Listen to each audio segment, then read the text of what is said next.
என்னங்க கொஞ்சம் ரெஸ்ட் எடுங்க. இருங்க ஒரு நிமிஷம் சட்டையை கட்டிடலாம்.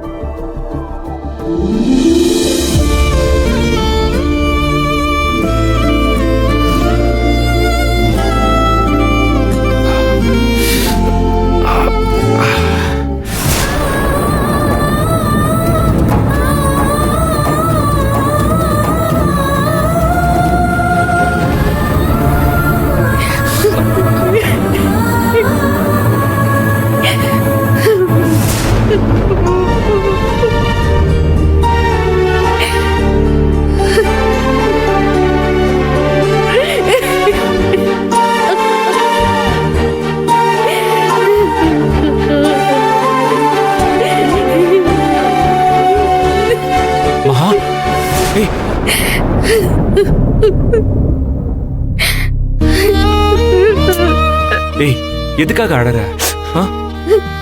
அந்த ராஸ்கல் உங்களை எப்படி அடிச்சிருக்கா பாருங்க. உடம்பெல்லாம் தழும்பா இருக்கீங்க. நான் அங்கதானுங்க இருந்தேன். அவன் அடிச்சதை என்னால தடுக்க முடியாம போயிடுச்சு. கடவுளே, இந்த வலியெல்லாம் நீங்க எப்படிதான் தாங்குனீங்களோ? எனக்கு எங்க இருந்து இவ்வளவு தைரியமும் துணிச்சலும் வந்துச்சுன்னே தெரியல. ஆனா கடைசி வரைக்கும் அவனால என்கிட்ட இருந்து அவன் நினைச்ச ஸ்டேட்மெண்ட்டை வாங்கவே முடியல மகா. ஆனா நீங்க பட்ட எவ்வளவு கஷ்டத்துக்கும் நான் தானுங்க காரணம். நீ ஏன் அப்படி நினைக்கிற? எல்லாத்துக்கும் அட்ஜஸ்ட் பண்ணிட்டு போறாங்கல்ல, அவங்களுக்கு எல்லாம் இந்த மாதிரி கஷ்டம் வர்றதே இல்ல. அநியாயத்தையும் அக்கிரமத்தையும் எதிர்க்கிறவங்களுக்கு அடி விழுதா மகா செய்யும். மகா, எப்பவுமே நீ அநியாயத்துக்கு தலை வணங்கினதே இல்ல. இந்த தைரியமும் துணிச்சலும் உன்கிட்ட இருந்தா எனக்கு வந்துச்சு. நீங்க என்ன சொன்னாலும் என் மனசு ஆறாது. நீங்க பட்ட கஷ்டத்துக்கெல்லாம் நான் தான் காரணம்னு நினைச்சு என் மனசெல்லாம் வலிக்குதுங்க. என்னால இன்னும் எவ்வளவு கஷ்டம் தான் நீங்க அனுபவிக்க போறீங்களோ? மகா, எந்த ஒரு முடிவும் நாம சேர்ந்துதானே எடுத்தோம். உன்னால கஷ்டப்பட்டேன்னு எதுக்கு பழிய நீ மட்டும் ஏத்துக்கிற? சரி, நான் மட்டுமா கஷ்டப்பட்டேன்? என் மேல பழி விழுந்துச்சுன்னு அதுல இருந்து என்ன காப்பாத்த நீ எவ்வளவு போராடின? போலீஸ் ஸ்டேஷனுக்கும் ஹாஸ்பிட்டலுக்கும் வீட்டுக்கும் கோர்ட்டுக்கும் எத்தனை அலைச்சல் அலைஞ்ச?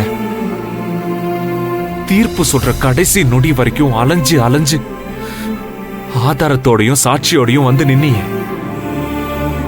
அப்ப நீ மட்டும் வரலனா என்ன ஆயிருக்கும்?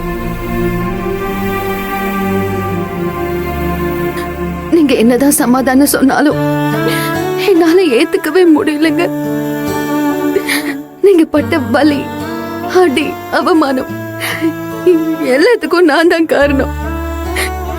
கார்மெண்ட்ஸ் ஆரம்பிச்சு ஆகணும்னு எனக்குள்ள இருந்த வெறியும் பிடிவாதமும் என் லட்சியத்துல நான் தோக்க கூடாதுன்னு தானே நீங்க வேலையை விட்டீங்க.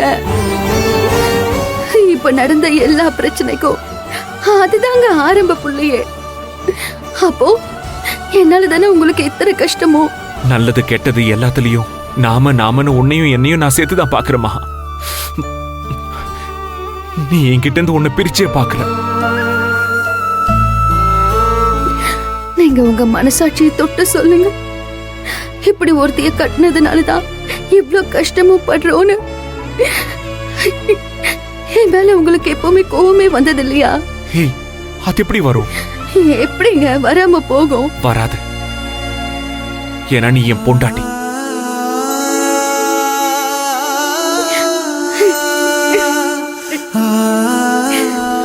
இது அத்தனையுமே நாம் எடுத்த சில தப்பான முடிவால நமக்கு வந்த கஷ்டம். ஆமா மகா, ஒருவேளை உன்னால ஒரு கஷ்டம் வந்திருந்தாலும் எனக்கு மேல கோபம் வராது. ஏன்னா நான் அந்த அளவுக்கு உன்னை லவ் பண்றேன்.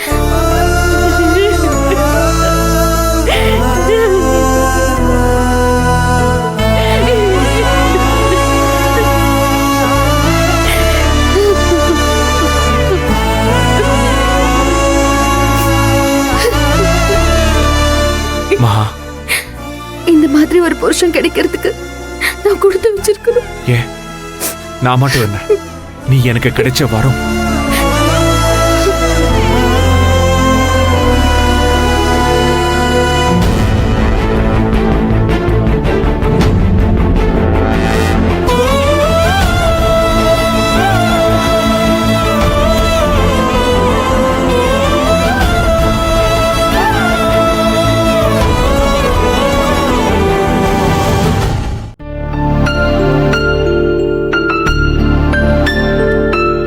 இந்த வெண்ணிலா என்ன பாத்துக்கிட்டு இருக்கிற? என் மருமகளுக்கு பாயசம் போடு. வாங்கிடி. இவளுக்கு பாயாசம் வைக்க கூடாது, பாய்சன் தான் வைக்கணும்.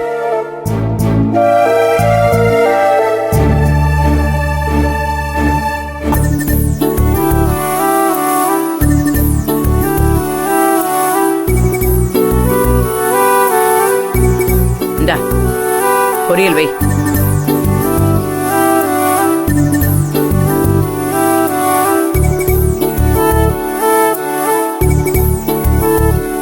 கீரை எல்லாம் நிறைய சாப்பிடணும் செல்வம். ஆ. ம், இந்த வை.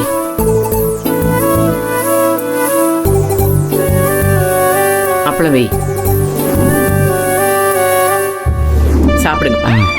சாப்பிடு. ஆ. ஏமா வீட்ல யாருமா? யாருன்னு கேக்குறல, வெளியில வாங்க. யாரு? மகா நீ சாப்பிடுமா, நான் யாருன்னு பாக்குறேன்.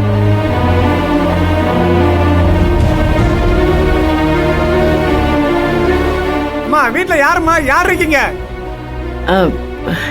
மளிகை கடைக்கார அண்ணனா? அண்ணே நான் தான் சொன்னேனே ஒரு 2 நாள் போட்டோன்னு. இப்படியே எத்தனை நாளைக்கு தள்ளி போட்டு இருப்பீங்க? இதுக்கு மேலாம் பொறுத்துட்டு இருக்க முடியாது. இப்பவே எனக்கு மளிகை பாக்கி வேணும். உங்ககிட்ட பணம் வாங்காம நான் இங்க இருந்து போக மாட்டேன். மெதுவா. என்னங்க நீங்க சாப்பிடுங்க, நான் போய் பார்க்கறேன்.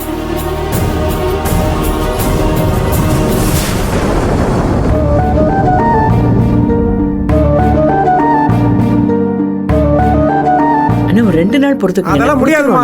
எவ்வளவு நாளுமா? என்னண்ணே வீட்டு வாசல்ல நின்னு இவ்வளவு சத்தமா பேசுறீங்க? அக்கம் பக்கத்துல இருக்கிறவங்க எங்களை பத்தி என்ன நினைப்பாங்க? அடுத்தவங்க உங்களை தப்பா நினைப்பாங்கிறதுக்காக நான் வராம இருக்க முடியுமா என்ன? 3 மாசமா மளிகை ஜாமான் ஆனது காசு இல்ல. எவ்வளவு இருக்குன்னு உனக்கு தெரியுமா? 22,000 ரூபாய் இருக்கு. இன்னைக்கு நாளைக்கு தாக்கல் சொல்லிட்டு இருந்தா வீட்டுக்கு வந்து கேட்காம வேற என்ன பண்ணுவாங்க? இவ்வளவு நாளும் உங்ககிட்ட தானே மளிகை வாங்குறோம். இத்தனை வருஷத்துல என்னைக்காவது தவணை வச்சிருப்போமா? இந்த ஒரு 3 மாசமா தானே நான் கொடுக்க முடியல. இங்க பாருமா, நாங்களும் கடனுக்கு வாங்கி தான் தொழில் பண்ணிட்டு இருக்கோம். உங்களை மாதிரி தவணை சொல்லிட்டு இருந்தா கடையில பொருளே இருக்க முடியாது. கடை இழுத்து மூடிட்டு தான் போகணும். புரியுதுண்ணா, எங்க நிலைமையும் கொஞ்சம் யோசிச்சு பாருங்க. பேப்பர் நியூஸ்னு